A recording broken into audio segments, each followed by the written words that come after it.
Want to get to the latest here as we take a live look over the Israel-Gaza border at this hour. A lot of different developments that are coming in over the past several hours here.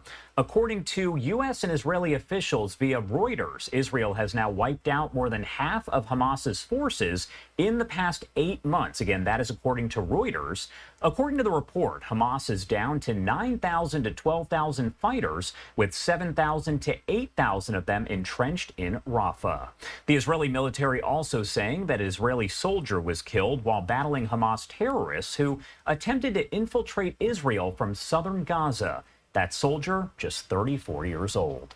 I do want to talk about all of the latest developments here, so let's bring in Brian Katulis, a senior fellow for U.S. foreign policy at the Middle East Institute. Thank you so much for taking the time to be here with us today. Thanks for having me. Of course. Well, first off, I do want to talk to you about that possible infiltration there from Gaza into Israel. We know from the IDF that they say Hamas terrorists tried to make their way into Israel from Gaza. We've heard from President Biden as recently as a week ago, where he has said that Hamas has been beaten down by Israel. They no longer have the power to commit another October 7th attack. But is this demonstrating that they could potentially try, as you see terrorists try to get into Israel? I think it both could be true. I mean, when I heard President Biden's statement, it reminded me a little bit of what George W. Bush, when he was president in 2003, said a few months into the Iraq War. He stood in front of a mission accomplished banner. And the problem with these sorts of wars, especially ones that involve terrorist groups, is that you never really fully win in the conventional military sense. Even with ISIS, where we had a devastating campaign started by President Obama and continued by President Trump and Biden, ISIS still remains some sort of a threat, as we've seen in its attack in Moscow a few months ago. So this infiltration, is one individual. I think there's many in Hamas. They've taken some big losses, but I think what President Biden perhaps was trying to say is that the scale of what happened on October 7th seems quite unlikely to ever happen again. And I don't think any Israeli leader or the Israeli security establishment will allow, droves of hundreds of terrorists to be able to get into Israel proper ever again. We know that Reuters is now reporting that Israel has eliminated more than half of the Hamas militants who are there. So my question for you is, the complete destruction of Hamas a real possibility? We know that Netanyahu has said that is the ultimate goal of the war. So is that a real possibility?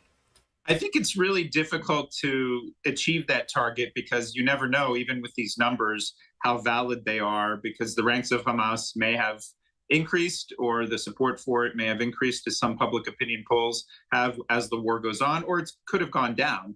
The real question here, and this is a point of contention between the United States and Israel, frankly, between much of the world and the Arab world in particular and Israel, is that if you don't have a defined political end state, who's going to govern, you're not going to necessarily defeat Hamas in the broader sense. You could actually degrade its capability to conduct another attack, to prevent its ability to govern Gaza. I think that's quite possible.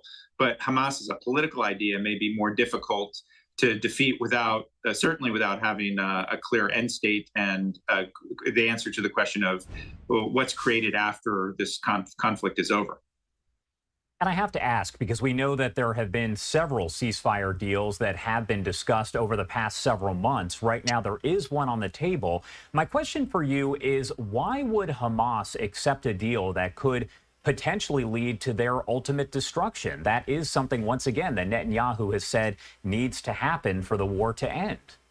It seems unlikely that they will actually accept any such deal. As we've seen, it's been almost a week since President Biden made his public statement about a three-phase plan to end this war. And neither Israel or Hamas have publicly accepted all of those terms, especially the latter phases 2 and 3. And most intel assessments indicate that Yahya Sinwar, the leader of Hamas in Gaza, seems to be elated with the position that he and his movement is in right now, despite the massive death and destruction in the Gaza Strip. They're willing to hide behind human shields, as we've seen. And they see themselves winning in part because they see public sentiment inside of the United States, Europe, other places, very critical of what Israel's doing, and they operate on that level. They have a different mentality and metric here, and I don't think there were high odds of Hamas accepting this deal. I hope they do, because it could lead to not just a temporary ceasefire, but a longer-term sustainable pause. But it seems like the leaders of this terrorist movement are willing to see this endless war go on for quite some time.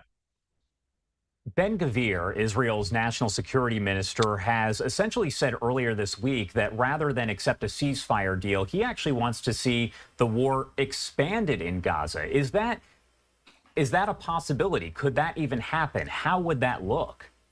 It's already happening as we're sitting here speaking. I mean, Israel has gone from north to middle to south Gaza, and they're planning even further operations to expand it. So again, the question that remains unanswered almost 8 months into this war is, how does this end? And someone like Ben-Gvir, who comes from the more extreme right, he does not want a Palestinian state. There are some voices in Israel that want to push all the Palestinians that live in Gaza out and see Israel reoccupy Gaza and have Israeli Jews move back into Gaza as they did before 2005, before the Israeli withdrawal. So that's the big problem here, Josh, is that you've got a symbiotic relationship between the extremists amongst the Palestinians and the extremist voices inside of Israel too, who essentially agree on one thing, is that they don't want a two-state solution. And that's a key problem here, because a lot of those voices are the first roadblock or the first hurdle to actually resolving this immediate conflict, but then trying to get to a two-state solution. Something that we have covered a lot here on Live Now from Fox, especially over the past several weeks, is that the IDF is saying several additional tunnels have been found underneath Rafah, and they lead into Egypt, which has been a question all along as to whether those tunnels exist. Now, my question for you, with more than 100 hostages still remaining believed to be in Gaza, is it possible that they've been moved out into Egypt? It's always possible, but I think, as I understand the terrain, and I used to live in Egypt as well as Gaza in the 1990s, it would be difficult to move large numbers of people. There's uncertainty about how many of the hostages actually still remain alive. So anything's possible, but Egypt itself has pretty strong surveillance capabilities. It watches a lot of people. It's essentially a surveillance state. So I'd be surprised if that happened, but I wouldn't discount the possibility of it. My last question for you here. We know that the U.S. is circulating a draft resolution that is expected to be sent over for a vote there to the United Nations Security Council early next week, and it does call for an immediate ceasefire. My question for you is that more symbolic? Does it actually mean anything if it does pass? It doesn't mean much if there's, in fact, not agreement by the two main combatants to this conflict, Israel and Hamas, about the terms of it. So it's, I think, a bit more symbolic and diplomatic to present a framework that there's an off-ramp here. But the reality is that people calling for an immediate ceasefire and protests in America or in Europe, or people at the UN passing resolutions, it doesn't matter as much as what will really shape the calculus of the leaders of Israel and the leaders of Hamas right now. And as we've seen, for on-again, off-again diplomacy for more than 5-6 months now, the U.S., Qatar, and Egypt has not been able to get the two main combatants, Israel and Hamas, to agree to terms for a ceasefire.